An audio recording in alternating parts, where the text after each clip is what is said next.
Et bonjour à toutes et bonjour à tous, bienvenue pour la 4e journée de Glénat Manga Festival. Je suis Ken Bogard, ravi de vous retrouver pour une nouvelle journée de folie, d'annonces, d'auteurs et de surprises. Toujours en compagnie de Caroline. Bonjour Caroline. Bonjour Ken, ça va bien? Ouais, en témoigne ma coupe de cheveux, là tout va très très bien comme tu peux le Et voir. on a tous les deux un éventail aujourd'hui, on est raccord Je en quelque ressemble, sorte. je ressemble à un méchant de shonen. Regarde, là c'est pas mal là. Ça dépend, tu peux ressembler à un jeune héros de lycée shonen aussi. Ouais, c'est ça, ils ont ça aussi je des coupes ressemble un peu, à un ouais. des persos de Tokyo Revenger là. Ah. T'as vu? Ah. Est-ce que tu as le look qui va avec? Bah, tu as si des je vêtements mets l'éventail extravagants? comme ça, ouais, non. Ah, tout de suite, il y a peut-être une vibe. Ah, tu ressembles plus à un méchant de Sakamoto Days. C'est celui qui tranche. Ah oui, j'avoue, pas mal. A complètement raison. 4e jour évidemment ici et un gros programme qui nous attend Énormissime. aujourd'hui puisque Énormissime. on terminera notamment la journée avec toutes les annonces 2025 pour le catalogue Glénat. Mais avant toute chose, on va se concentrer sur le premier live puisque vous savez, tous les matins, nous avons la chance de recevoir sur ce plateau des auteurs, des autrices de mangas édités chez Glénat qui viennent nous partager un tout petit peu et même totalement leur passion et leur façon de travailler. C'est un plaisir pour nous d'accueillir sur ce plateau Vanra. Bonjour Vanra. Bonjour. Ah, faut le dire Ah. dans le micro, ouais. Oui, bonjour, excusez-moi. Sinon, il n'y a que nous qui t'entendons. Je sais. Ça va bien? Ça va, et vous? Alors, Écoute, est-ce que ma c'est une foi, vraie question? Ouais. Comment Vous ça? me posez une vraie question et je vous réponds de manière rhétorique, donc je vous la pose la même en fait. Parce que c'est vrai que tu dois toi aussi être assez épuisé de ces 3 premiers jours qui se sont écoulés. Mais c'est vrai que nous, on sent aussi un petit peu le marathon finalement de cette convention. Et je pense qu'on l'a tous à notre niveau, mais d'une manière différente finalement. Exactement. Je trouve que tu as l'air hyper fraîche. Par contre, comment elle est dimanche matin, elle est trop Ah ouais, fraîche, tiens, Vanra. on peut dire des choses comme ça? C'est la puissance du café en fait. Je la trouve trop fraîche. En fait, d'une femme à C'est une vrai. femme, je pense que c'est pas trop. Je sais pas. Moi, j'aime bien quand une femme me complimente sur certains aspects. Personnellement, j'espère que ça ne te gêne pas. Je te trouve Ah mais trop fraîche ce c'est matin. super gentil. Tu as un gros programme de dédicaces en plus durant l'ensemble de cet événement. Oui, j'ai la chance d'être en dédicace du coup tous les jours et puis j'ai la super chance d'avoir un public qui est présent, plus que présent Ah, cette c'est année trop. puisque du coup les sessions de dédicace sont plus de 4 heures au final. Waouh. Parce qu'il y a énormément de monde et c'est génial quoi. Parce que encore une fois, moi je suis un auteur, du coup un vieux auteur. Ouais. Donc c'est vrai que tous les ans je me dis, mes séries elles ont plus finalement l'attrait de la nouveauté. Hein, donc on est sur les séries qui sont anciennes. Stray Dog fête ses 10 ans cette année. Donc, C'est vrai, oui. c'est vrai. Premier temps en 2015, on est en 2025. 2015. Mais oui, mais oui. Voilà. Les années Donc- passent, mine de Donc rien. du coup, à chaque fois, tous les ans, c'est un peu plus appréhension de me dire, est-ce qu'ils vont être là? Est-ce que ça les intéresse toujours? Est-ce qu'il y aura des gens qui vont venir en fait dans la file? Et ça, quand je passe et que je vois, que ça fait tout le tour du stand, je me dis, super, ça veut dire que ça les intéresse toujours, que les personnages leur plaisent toujours et ça me fait toujours plaisir parce que les persos sont mes bébés et je me Eh dis, oui. ils ont toujours autant d'amis et c'est top.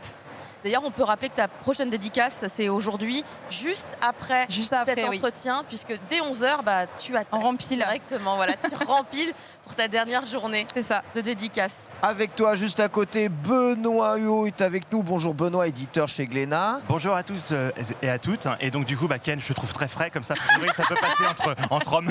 Mais je te trouve très frais, Benoît Voilà. aussi. Merci, c'est Sache-le. Non, mais je te vraiment trouve gentil. très frais. Je sais pas si on était au même événement hier soir. Oui. Mais pourquoi t'es frais? Ouais, c'est vrai, ça Alors, commence à se il y a- faire. Il y a un Dessous, petit là. événement qui s'appelle le sommeil et généralement ça aide beaucoup et j'ai eu mes 7h30 de sommeil et voilà. Ah, mais t'as dû t'enfuir sans que je m'en rende compte. Parce que moi, à un moment donné, j'étais en mode, vous êtes encore tous là, mais moi, je décède en fait. Mais j'étais en train de piquer du nez et comme je savais que j'avais le live ce matin, je me suis dit je vais rentrer pour, Ça, c'est un pour me reposer. professionnel. Un professionnel qui vous donne des vrais conseils. Mais tu es très frais.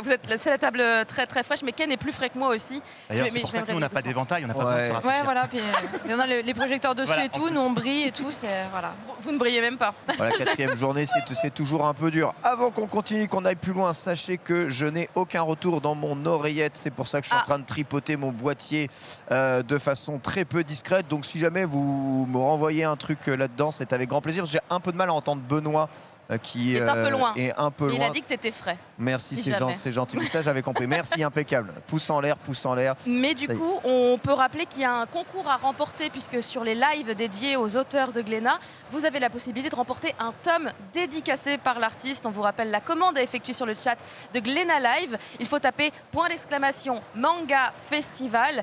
C'est finalement la dernière dédicace à gagner sur le live aujourd'hui puisque c'est le dernier jour. Donc pour remporter la dédicace de Vanra, n'hésitez pas à participer sur le chat de Glénat, je le rappelle encore. On fera le tirage au sort juste avant la conclusion de cet entretien. Et on va pouvoir du coup discuter un petit peu ensemble, au-delà donc de ces 3 jours qui sont passés. Tu évoquais justement ta carrière. Ah Ça ouais. fait déjà plus de 10 ans que la série est éditée. C'est évidemment pas du tout ta seule série. Au sein de Glénat, tu as un lore extrêmement développé. Et en fait, ce que je trouvais hyper intéressant pour le live de cette année, c'est qu'on a eu l'occasion déjà de discuter ensemble à plusieurs reprises. Et en Tous les fait, dimanches de Japan Expo. et en fait. tous les dimanches. Ouais. C'était notre rendez-vous, notre Voilà. date du dimanche Dimanche. matin. Et cette année, en fait, j'ai l'honneur et la chance d'être accompagnée d'un co-animateur pour qui j'ai énormément d'estime, Ken Bogard. Et Bonjour. Ça va mal terminer, ça. Quand ça commence par un compliment, généralement, il y a un mais, vas-y. ah non, il n'y en c'est avait quoi le pas. mais Moi j'ai juste dit un frais pour l'instant, j'ai pas encore sorti mes Ah, scuds. ouais, j'ai encore rien dit, donc Non, mais il n'y avait pas de mais dans ma phrase qui était prévue. T'es trop adorable. Et du coup, Et oui. du coup, justement, c'était par rapport à cette idée de pouvoir, 10 ans plus tard, pouvoir encore entrer dans les univers vrai. de Vanra. Et du coup, pour Ken Bogard, c'était un petit peu voilà l'initiation, j'ai envie de dire. Et c'est pour ça que je trouvais super cool de faire un rappel là-dessus. Et du coup, c'est génial que tu m'aies finalement lancé un Ouais, peu dans t'as cette vu discussion. C'est À comme force, si tu hein. savais. à force. C'est comme si tu savais. Moi, ce que je trouve extrêmement impressionnant dans l'ensemble de ton œuvre, déjà que tu as été une des premières autrices à être éditée en France. En Europe, ouais. En Europe, en tant que manga français. Donc ça, c'est déjà un truc de dingue. Mais en ce moment, tu as 2 mangas en cours de parution, Ah, c'est en ça? cours de parution. Oui, Il y en a un qui est Ayakashi, fini, oui. c'est terminé il y a quelques mois. Ouais. Donc au départ, finalement, jusqu'à très récemment, c'était 3 en cours. Oui. Ouais, c'est ça, jusqu'à très récemment, c'est 3 en cours. Et là, moi, Ayakashi, je crois que tu as terminé les volumes tout seul, mais à la base, vous étiez 2 pour le Oui, début, en c'est fait, ça? parce que Ayakashi, c'est un petit peu particulier. C'est ma seule série sur laquelle j'ai un co-scénariste, à savoir Izu. Ouais. Et du coup, on a fonctionné ensemble sur les 2 premiers volumes. Et le 3e volume, du coup, j'ai eu carte blanche pour terminer l'histoire. Puisque il m'a finalement légué le bébé, la garde Voilà. du bébé. Alors, et on peut parler du coup de ce qui s'est passé, c'est qu'en fait, il a doublé de volume, du coup, le tome 3, si on compare Ouais, avec le tome 1 le tome et 3, le c'est un 2. tome double. Hein. Oui, parce C'est que juste lié à la taille des Ayakashi en fait, dans le tome 3 ils sont plus gros. c'est à la base, comment ça s'appelle, la série était prévue en 4 tomes. Et au final, au milieu, j'ai eu des petits soucis de santé qui ont fait que on s'est dit qu'on allait écourter un petit peu. Sauf que moi, j'avais encore plein de trucs à dire en fait. Donc du coup, moi, Donc j'ai mis ce que j'avais à dire dans ce tome, qui fait littéralement donc 2 tomes, Ouais, comme c'est ça. prévu en fait à la. Attendez, on va montrer à À la la zénitale, parce que c'est quand même extraordinaire. Regardez, attendez. On met tous les tomes comme ça, côte à côte. Voilà, donc Alors. on a bien les 4 tomes. Ouais, On il y a est bien bien- d'accord. là, clairement, les 4 tomes. Moi, je suis d'accord. C'est vrai qu'en termes de maquette, sur la jaquette, on aurait peut-être dû mettre 3 et 4. 3 et 4, ouais, 3 et 4. Ben, En c'est-à-dire vrai, que quand tu m'avais demandé, bon, ça fait combien de pages? Ça fait, alors, j'en suis à 240. Après, il me demandait combien de pages. Chose à laquelle je n'ai pas répondu. Ah, c'était C'est le vrai. piège. En mode, Moi je pensais je qu'elle n'ai avait pas eu juste pas vu mon mail. je n'ai pas, voilà, genre en mode, je n'ai pas lu le mail. Et après, quand j'ai rendu le tout, alors il y a eu aussi un petit souci au milieu parce que sinon ce n'est pas drôle. Et au final, après, quand il me dit c'est bon, c'est tout, parce qu'on est, on va dire, à peu près à 450 pages.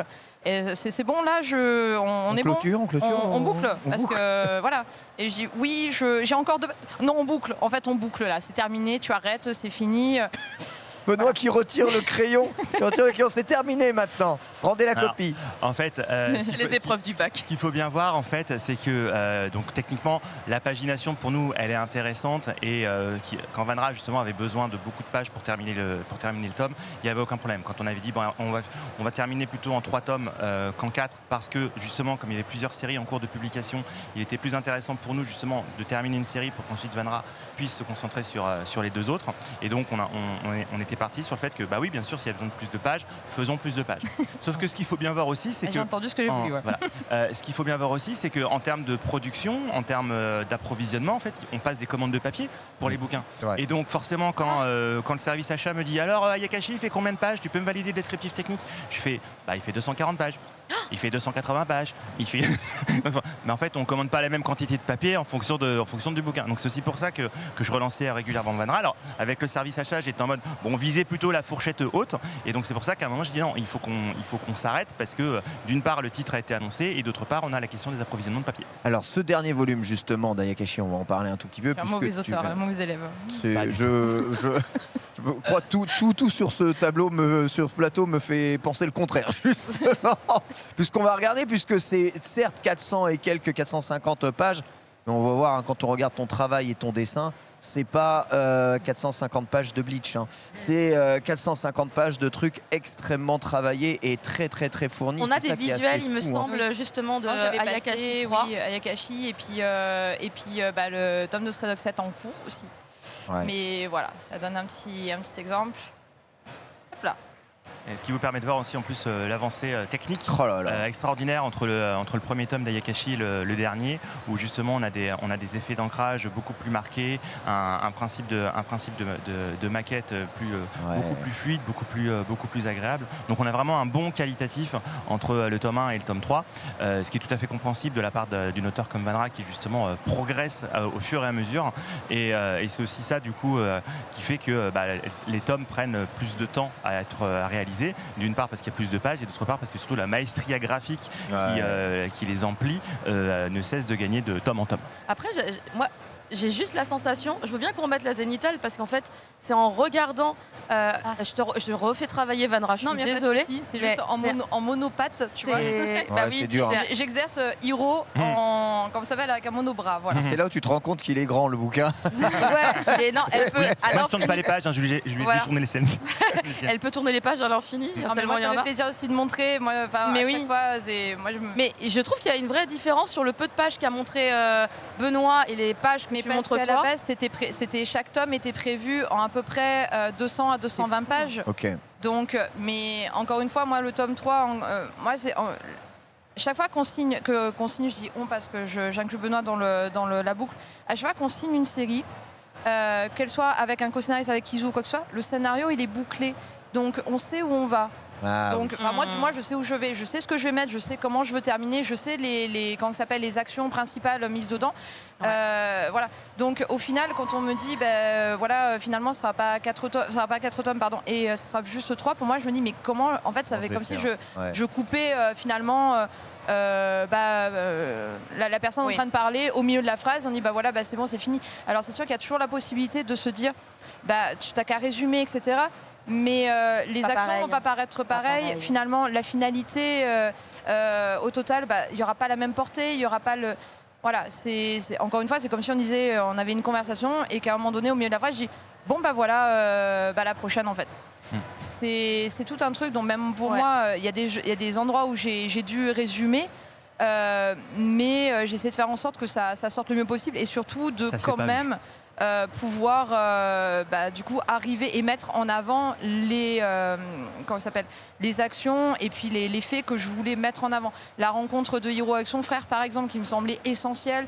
Le fait aussi de montrer son changement de statut au final parce que tous les personnages de mes séries finalement sont inspirés de personnages et de personnes réelles. Yoshihiro et Yoshihisa sont des personnages réels qui ont réellement existé, avec une légende derrière. Donc moi je voulais, avec le changement de statut, etc., c'est quelque chose qui s'est vraiment passé dans l'histoire du clan Shimatsu. Donc c'est quelque chose dont je voulais parler depuis le départ. La passation aussi de titres entre, au départ, le personnage d'Atani qui prend Hiro Sanmejono sous son aile pour le former, pour lui permettre de garder finalement sa bienveillance, son humanité.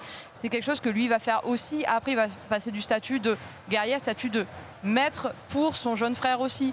Donc tout ça, c'est des choses que je voulais montrer parce que c'est quelque chose, une finalité que je voulais mettre en scène parce que c'est quelque chose qui s'est passé dans le récit réel de l'histoire du clan qui m'ont vraiment impressionné et dont je voulais parler finalement dans le récit. Ouais. Donc j'ai coupé effectivement, alors je sais qu'on me le reproche assez souvent, on dit Ah ouais oui la bataille finale contre Quan, etc. Ah. Oui je sais, mais pour moi je le sais, j'aurais aimé le traiter avec l'ampleur que j'aurais aimé montrer, mais moi ce qui me paraissait essentiel c'était la finalité du personnage, des Ouais, personnages. c'est ça. C'est Juste la profondeur des persos que voilà, juste la c'est baston parce qu'encore finale, une quoi. fois c'est eux qui depuis le départ portaient le récit. Je ne me voyais pas dire bah voilà on va faire une notion, un rappel comme quoi oui bah, en fait finalement il finit sur les routes avec son frère à défendre Kyushu quoi. Mais tu sais que j'ai Et- beaucoup d'exemples de mangas dans la tête qui terminent plutôt comme ça. Ils doivent terminer Oui. leur manga et se disent bon, on va plutôt développer la psychologie des personnages, répondre et donner de l'intensité, résoudre le récit. Et finalement, on va dire le climax d'une forme d'affrontement final, c'est quelque chose que l'on voit quasiment pas, je pense comme On peut ça. se l'imaginer peut se que ça, l'imaginer, ouais. ces indices-là, on ne Exactement. peut pas si on ne le montre pas. Ouais, Je pense que c'est un manque après parce que les personnages, on les a épaissis de page en c'est page. ça. Et au final, on les recreuse, on les revit de toute substance à la fin si on ne parle pas, on va dire, de ça pour boucler la boucle finalement. Ouais. Je suis assez d'accord. D'ailleurs, ce volume 3 de Ayakashi, tu vas nous le dédicacer. Oui, on m'a demandé aujourd'hui. sur quel tome. Alors bah, je me suis dit, moi c'est un tome qui m'est très cher parce qu'effectivement ce sont des personnages. Au départ, c'était pas les miens. Parce que c'était le. Comment ça s'appelle? Le C'était. scénario de Izu. Voilà, le concept de Izu qui a formé ce concept avec les Ayakashi, avec cette uchronie dans ce monde-là, à cette période-là, avec ce clan-là. Et c'est vrai que de page en page, je me les suis finalement, je me suis réapproprié la garde. Tu les as adoptés. Ah, complètement. Et c'est vrai qu'à la fin, j'en ai toujours, hein, d'ailleurs, j'en ai beaucoup d'affection pour eux. Et c'est vrai que pour moi, c'est laisser partir progressivement. Voilà. C'est aussi, donc c'est pour ça que je me suis dit, bon, Ayakashi, ça me permet aussi de repartir un peu dessus à mon petit niveau et de les laisser partir progressivement, mais sans faire une coupure franche et dire, bah voilà, maintenant le prochain tome c'est Stray Dog, donc on va faire une dédicace sur un tome de Stray Dog. Pour l'instant, voilà. Mais du coup, il y a une vraie différence dans ta manière de travailler, j'imagine, entre un récit sur lequel il y a des faits réels qu'il faut intégrer et une histoire complètement inventée de ton imagination comme Stray Dog. Non, alors moi je l'ai pas vu comme ça parce que comment ça s'appelle, comme je l'ai dit au départ, chaque personnage qui intervient dans mes séries, que ce soit une série donc fantastique comme Stray Dog ou une série fantastique aussi mais basée sur des faits réels, sont basés sur des personnages existants. Moi, les personnages de Stray Dog sont des personnes que j'ai côtoyées, que je côtoie toujours. Parce que dans ta, oui, d'accord, Voilà. dans ta réalité. Oui. Voilà, donc du coup, en fait, au-delà du récit, moi je les mets en scène, pas je me sers d'eux, c'est finalement, pour moi, tous mes récits sont des récits engagés, ça traite de thèmes qui me sont chers, je mets en scène du coup des personnes qui ont vécu ou qui vivent encore, on va dire, ce dont je parle à travers le livre, ça vaut aussi pour Ayakashi. Et du coup, à chaque fois, je me sers de ça, mais pour moi, c'est une sorte, j'ose le dire, mais une sorte de dommage, on va dire. Ça, et puis moi, comme ce sont des personnages qui me touchent, moi, la légende de Hiro, au niveau duquel il a été carrément effacé de son clan, quand on voit la biographie du clan, moi, à un moment donné, Izu me dit, on va travailler sur le clan Shimazu parce que c'est un clan qui est réputé pour être protecteur, c'est le seul, et c'est ça qui lui a plu finalement. C'est le seul clan qui est réputé comme étant protecteur et qui n'est pas allé à la guerre pour gagner des terres. Il est allé à la guerre pour protéger ceux qui en avaient besoin. Donc déjà, il me dit, ça, c'est un clan qui me plaît. Parce que c'est vrai que quand il me dit, moi je connaissais pas forcément, je connaissais deux noms, mais il dit pourquoi celui-là, il est pas très, il est renommé, mais pas pour des faits de guerre, etc., Ouais. de conquête, de royaume, etc. Il dit non, justement, c'est un clan qui est hyper intéressant parce que contrairement à tous les autres, il a toujours, d'ailleurs on le voit à l'emblème, c'est l'emblème du bouclier, c'est Ouais. quelque chose, voilà, il est voué à protéger, un vrai clan de samouraï voué à protéger les autres. Et il me dit, du coup on va se baser sur cette période-là, tu choisis, finalement je te laisse le choix. Du personnage au niveau héros. Il me dit parce qu'ils ont tous une biographie longue comme le bras, des faits d'armes longs comme le bras. Ah ouais, t'as choisi le personnage Voilà, principal. je regarde au Ouais. niveau, voilà, un tel a fait ça, un Ouais. tel s'est illustré, un tel. Je tombe sur le personnage donc de Yoshihiro Shimatsu, c'est marqué 2 points, Yatagarasu, il n'y a rien d'autre. Ah ouais. Je me dis mais c'est quoi ce perso et après on rempile sur un perso qui a une biographie comme ça, machin, etc. Je dis c'est quoi ce personnage, puis c'est quoi cette appellation en fait. Moi ça me parle au niveau du monde de yokai et en fait en cherchant, grattant, etc. Moi sa biographie, parce qu'il a été effacé du clan, parce qu'il a commis quelque chose d'énorme et très répréhensible qui a fait qu'il a été banni du clan, il a été effacé du clan. Mais sa légende lui ayant survécu, il est quand même noté dans la biographie du clan, mais dans la descendance du clan. Ceci dit, quand on tombe sur Yoshihisa, on a toute sa biographie, etc., mais pas celle de Hiro. Et en fait, c'est en cherchant, en croisant, on va dire, moi, les différentes infos, j'ai trouvé tout, on va dire, le fond du personnage sur des récits des ennemis, finalement, en disant oui, et c'était noté sans arrêt, sans Yatagarasu est apparu sur le champ de bataille, c'est bon, on va pas gagner la guerre, machin, parce que l'espèce de démon corbeau, il est là, et ainsi de suite. Et après, j'ai retrouvé la fin, donc au niveau du caractère, etc., dans le récit de Yoshihisa qui en fait quand il accompagne son frère sur les champs de bataille. Enfin, tout ça, c'est des choses, je me dis, mais waouh, en fait, le gars, ça a toujours été le protecteur finalement du clan. Il n'a jamais rien demandé en retour. Pour expier finalement une faute, on ne sait pas trop. Il s'est dit comme quoi il avait été à l'origine de la perte d'une grande partie de son clan, ce qui a fait qu'il a été donc banni, exclu, etc. Et c'est un héros. Et pour la petite histoire, donc. Pour ceux qui ont, donc c'est les Yatagarasu et l'émissaire d'Amaterasu, la déesse à la fois de la compassion mais aussi de la guerre. Et il était marqué sur les champs de bataille. On le décrivait comme étant le démon Shimatsu, quoi. Soit Yatagarasu qui étant un démon Tengu, soit l'émissaire d'Amaterasu, parce que c'est pas possible qu'il arrivait à se rendre maître et vainqueur d'armées comme ça à lui seul. Voilà, il était noté comme étant littéralement un truc démoniaque ou au contraire béni des dieux. Et dans un des temples de Kyushu d'Amaterasu, on a la relique du sabre de Yoshihiro avec l'emblème des Shimatsu et au-dessus du corbeau à 3 pattes. C'est impressionnant. Moi, je me dis, mais il y a un truc de fou en fait à faire avec. Et je revais voir Izu, je veux celui-là. Ah ouais. Lui, je le veux. Mais le travail de recherche, il est dingue là. Mais oui, en fait, ça a été. Moi, ce qui m'a vraiment marqué, c'était le fait que voilà, tout le monde avait voilà. Et il y en avait un au milieu qui se démarquait littéralement par un blanc. Oui, mais tu as fait énorme, enfin, de manière très globale sur Ayakashi, l'histoire de ce clan. C'est impressionnant le travail de recherche. Après, en fait, encore une fois, c'était pas mon idée de départ. Moi, encore une fois, je suis passionnée de culture, pas forcément que du Japon. Tout le monde me dit oui, parce que tu fais du manga. Non, le manga, c'est un style de BD. C'est pas, voilà. Donc, le Japon me passionne autant que le reste du folklore et de la culture et de l'histoire des autres nations. Dans Stray Dog, on a un croisement littéralement de multicultures. Ça va jusqu'à l'Amérindien. Donc, c'est voilà. Mais moi, en fait, à partir du moment donné, on m'a dit, bah voilà, tu vas traiter ce camp-là. Bon, je me suis renseignée. Puis en fait, au final, comme pour les personnages, comme je l'ai dit au départ, c'était pas les miens. C'était pas mon sujet. Ça m'intéressait, oui, mais c'était pas ma passion comme ça. C'était pas toi le point de départ. Mais au fur et à mesure, à force de creuser, de croiser, etc., ça m'a passionnée. Ça m'a vraiment passionnée. Les tenues, les choses comme ça, avec à chaque fois le fait, ça marquait toujours. C'est pour ça que Hiro a des tenues assez compliquées aussi à faire en termes de dessin, parce que. Mais il est beau.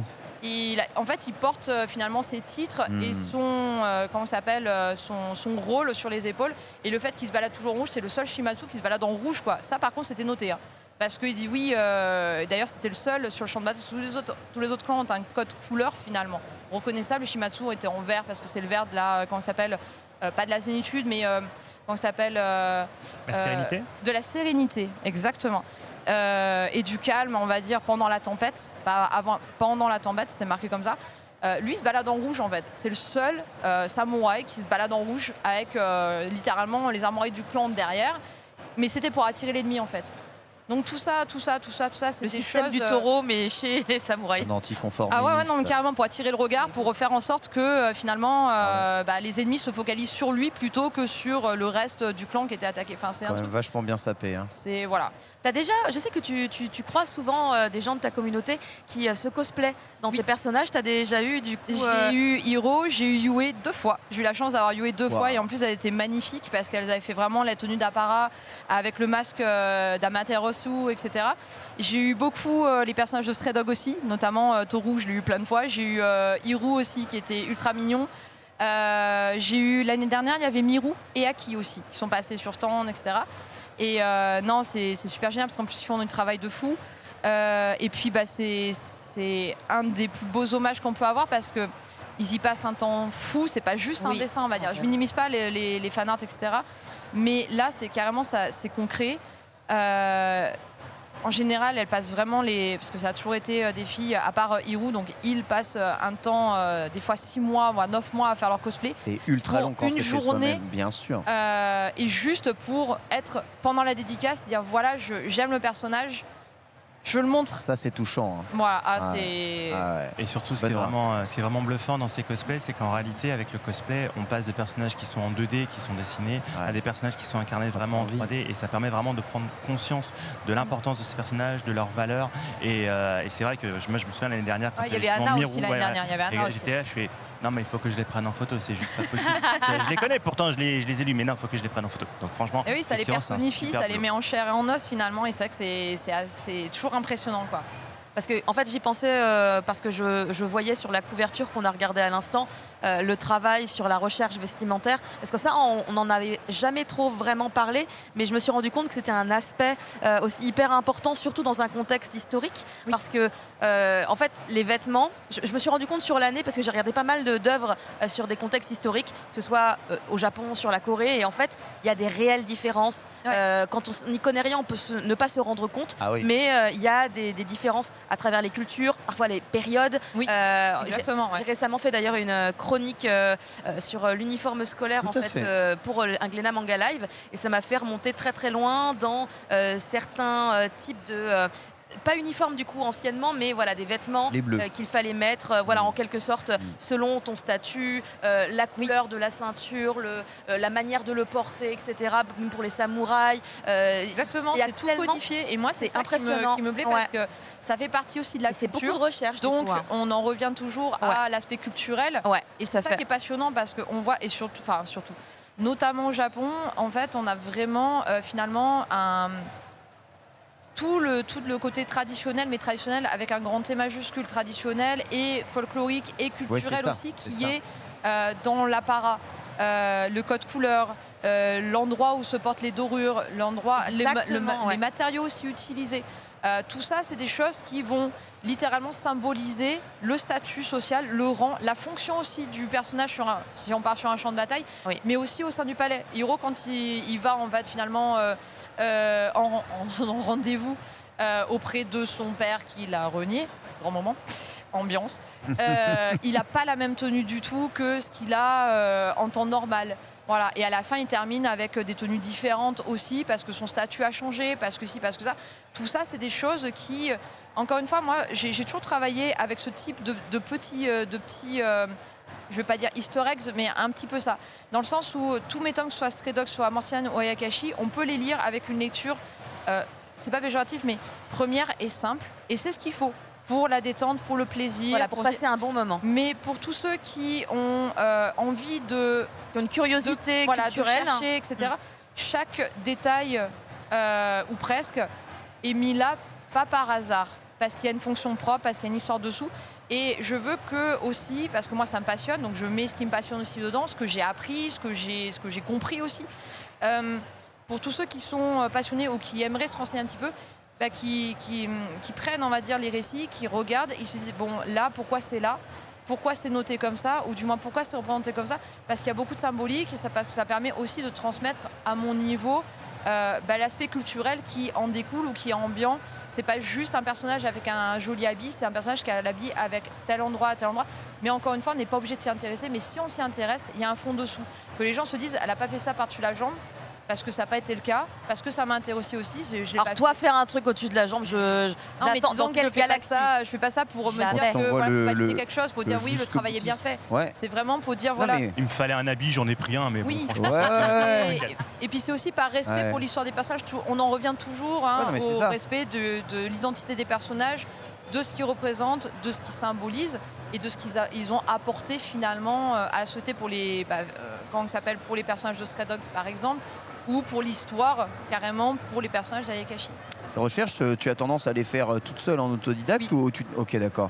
Ou tu as déjà demandé à des spécialistes du sujet, etc., des renseignements particuliers. Ça dépend les titres. Pour Ayakashi, pour le coup, je les ai fait quasi toutes seules, dans le sens où je sais qu'à l'époque...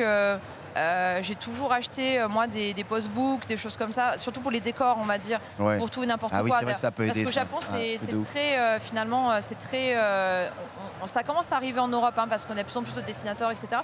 Mais au Japon, ça se faisait déjà il y a longtemps, au niveau duquel il y a ce qu'on appelle des postbooks, dans des livres de photos, de décors. Sur un seul sujet, sur un décor. Voilà, on peut avoir sur les fêtes foraines, par exemple.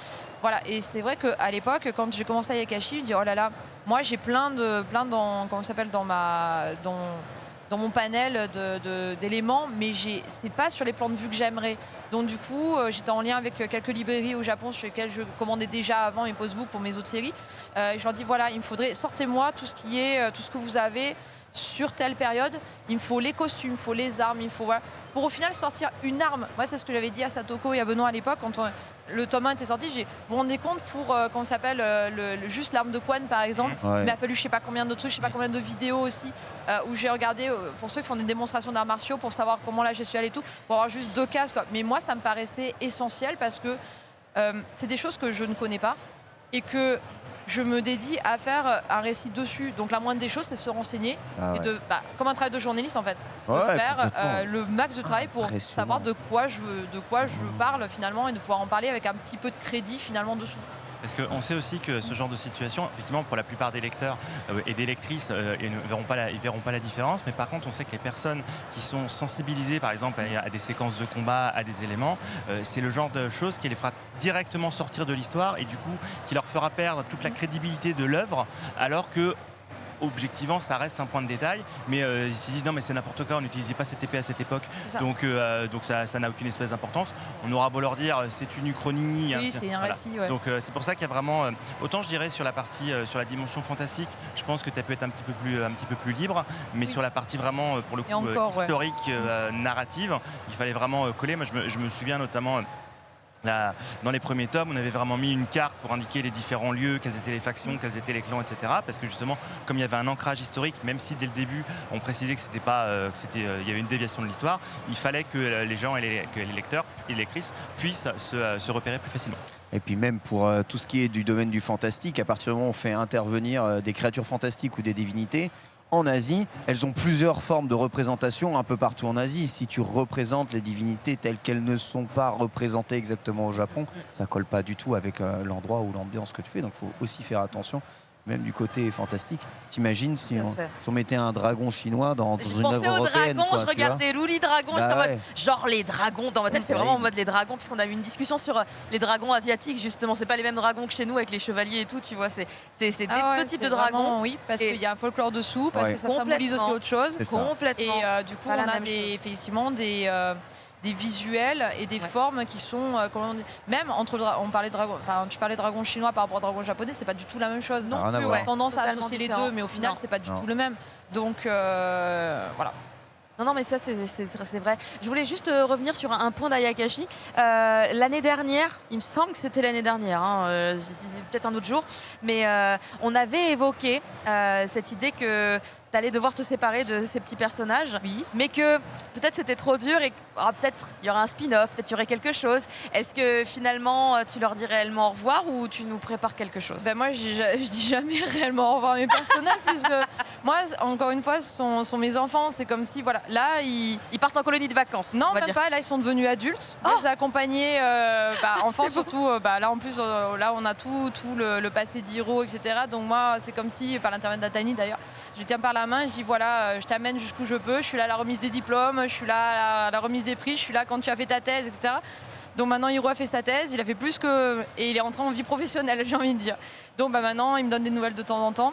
Après, ça serait mentir que de dire, pas parce que j'arrive pas à couper le cordon, loin de là, c'est parce que, encore une fois, j'ai pas pu dire tout ce que j'avais à dire et que ça reste des personnages, pour moi, qui sont tellement riches que j'ai l'impression d'avoir juste fait un gros résumé de tout ce qu'ils ont fait et de tout ce qu'ils pouvaient finalement montrer. Et c'est vrai que alors moi maintenant je suis focus sur les séries en cours parce que encore une fois c'est mes autres bébés que j'ai pas accompagnés encore à la remise des diplômes, donc j'ai encore eux. Maintenant que tu es adulte, tu peux aller tout seul, j'ai les autres à accompagner, mais c'est vrai que si la santé me le permet, etc., certainement qu'un jour, même si c'est en auto-édition ou quoi que ce soit, je pense très sincèrement que je me permettrai de faire un spin-off, d'ailleurs, en 2 tomes, l'un pour l'un, l'un pour l'autre, avec moi. 2 tomes de 450 pages chacun ou... Je sais pas, ça je l'écris, je le sais pas à l'avance. En fait, moi j'ai pas un nombre de pages finalement déterminé. Moi, encore une fois, je sais ce que je veux dire dans un tome. Tant que j'ai pas fini, il y a des pages qui servent pour ça. Pour moi, c'est toujours très dur à dire. Il y aura tant de pages. Pour moi, c'est assez d'une idée générale. Mais après, encore une fois, il y a toujours des scènes au niveau desquelles je me dis ça devrait tenir en 3 pages. Et puis au final, j'arrive à le dire en une seule page.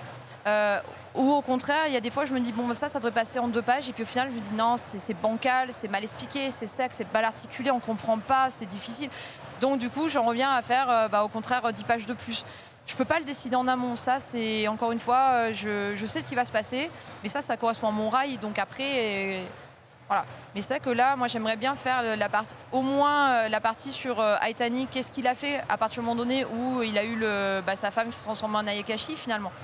Son parcours, savoir qu'est-ce qu'il a triste ça, c'était triste. Qu'est-ce qu'il a mené finalement à devenir l'un des éclaireurs les plus réputés du Soleil et qu'est-ce qu'il a amené donc jusqu'à ce qu'il rencontre Hiro lorsqu'il est maudit finalement, qu'est-ce qu'il a amené à finalement revenir le chercher alors que pour lui c'est un déchirement parce que déjà les Ayakashi, il sait ce qu'il en est, il sait que la meilleure, il se forme à partir d'êtres qui n'ont pas envie finalement de se transformer en ce genre de monstre. Ça leur coûte leur humanité ou du moins leur ressenti ou leur personnalité finalement. Donc la meilleure manière de les libérer, c'est de les abattre. D'autant plus que là finalement Hiro a littéralement l'âge de son fils quand il se transforme comme ça. C'est tout ça, c'est tout un truc qui fait que même lui il est pas revenu tout de suite quoi. C'est après quand il a vu le traitement et comment Hiro devient qu'il est mis au banc complètement et qu'il attend plus que de mourir dans un coin, qui dit non, ça va se passer comme ça. Ok, je te prends, tu viens avec moi quoi. Je te sors de là et on va voir ce qu'on peut faire ensemble. Mais c'est vrai que même pour lui, ça lui a coûté, on le voit, ça lui a coûté. Mais moi, je voulais montrer aussi cette partie-là parce que c'est pas évident. C'est tout ce genre de sentiments qui peuvent arriver par rapport à ça. C'est extrêmement compliqué et c'est quelque chose que c'est difficile. Alors j'essaie de le résumer du mieux possible.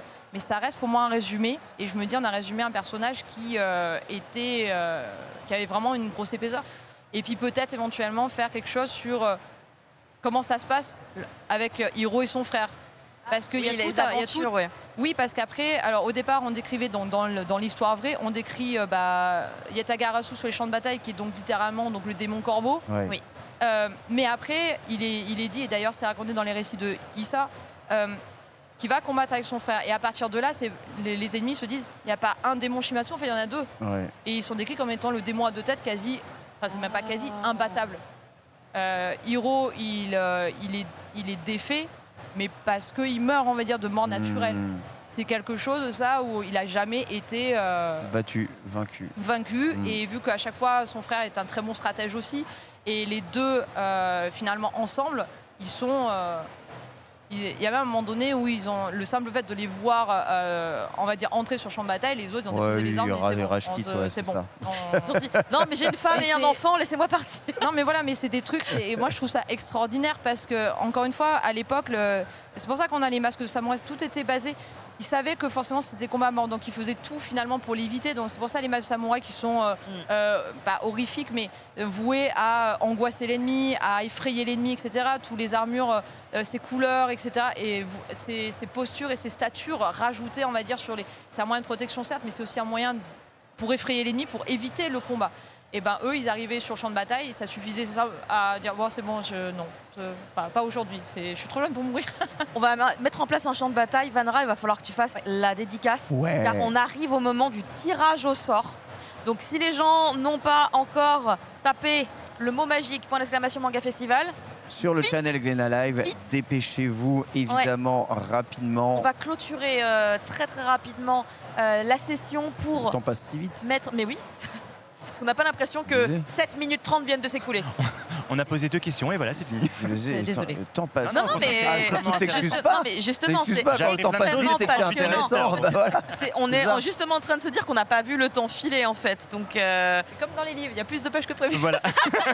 C'est ça. C'est génial ça comme comparaison, j'adore. C'est ça. Pour terminer, juste une dernière question. Comment est-ce que tu fais pour gérer du coup 2 parutions, enfin 2 mangas qui sont vraiment très très différents et arriver à continuer ces séries ensemble? Bon, on voit quand même, il y a beaucoup de choses dans ta tête, c'est extrêmement dense, les idées filent dans tous les sens. Moi, ça m'a l'air d'être un travail on a un gagnant de dingue, en tout cas, en fait. c'est Masta Joker. Voilà. S'il peut nous mettre un vrai prénom, parce que pour la dédicace... Masta Joker, balance ton name, drop ton name dans le chat. Sinon, on t'appellera Jean-Mi. Voilà. Non, alors en fait, c'est pour moi tout le monde. Enfin, c'est une question qui revient assez fréquemment parce que les univers sont vraiment différents, Ah mais oui, en même c'est temps, ça. ils se rejoignent sur les thèmes portés, sur l'engagement mis dedans. Et sur le fait, j'y reviens toujours, mais sur le fait que ce soit porté par des personnages réels. Ouais. Et comme je l'ai cité, mes personnages deviennent mes bébés, c'est mes enfants. Moi, encore une fois, quand je change de série, ça me fait rien de switcher d'une série à une autre. Oh, Voilà, parce que pour moi, c'est comme si là, j'ai passé, comment ça s'appelle, plus d'un an dans la famille finalement japonaise. Ben maintenant, après, là, depuis septembre, je suis repartie dans la famille plus européenne, à savoir post-Redog. Pour moi, c'est comme si tu allais voir des gens de ta famille. Chez certains, ils se comportent comme ça, ils ont telle manière de parler, ils sont dans telle ville, ils ont telles habitudes, etc. Mais après, si jamais tu vas dans une autre partie de ta famille, du coup, tu vas aussi t'adapter parce que tu les connais.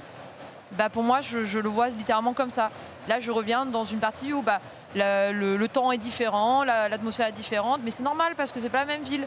Moi, j'étais, comment ça s'appelle, à Kagoshima, là, il y a pas si longtemps. Il y avait telle température, telle machin, tel ça. Il y a beaucoup de monstres à Kagoshima, donc c'est un peu dangereux à l'heure actuelle. Mais bon, voilà, mais c'est vrai que pour moi, je le vois comme ça. Donc, je repose mes valises, je dis voilà, salut, c'est moi, je reviens.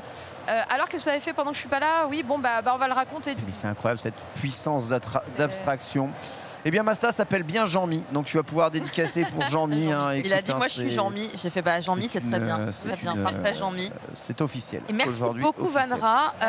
On te retrouve d'ailleurs tout de suite en dédicace. Donc en fait, littéralement, tu vas enchaîner entre cette dédicace pour le gagnant et tes propres dédicaces. C'est la première dédicace du jour. Mon galop d'essai de la journée là. Ah, attendez, mais il veut Jean-Mi ou il veut Michael? On me dit dans l'oreillette, il préfère Jean-Mi? Jean-Michael. C'est Michael. Plutôt. Sinon, on aura Jean-Michael, comme ça, il est content. Ça va avec, ouais.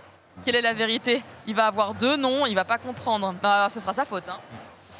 Michael, du coup pour Michael, petite dédicace du tome 4, exactement. Et on va évidemment faire ça ici. Oh mon Dieu, mais non, mais c'est pas vrai. Non, mais en vrai, notre CM d'amour a les infos. Il a les infos, les vrais bails.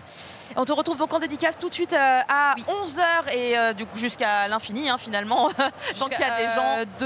Jusqu'à 15h parce qu'après j'ai un rendez-vous presse. Ah oui, non, parce que j'allais dire, t'as déjà prévu et tout, tac, mais oui, il y a des obligations. Séquence de dédicace quand même. Très, très grosse séance de dédicace. Merci pour ton dévouement à ton public et à ta communauté. À chaque fois. C'est un plaisir de te recevoir à chaque fois. Merci aussi Benoît.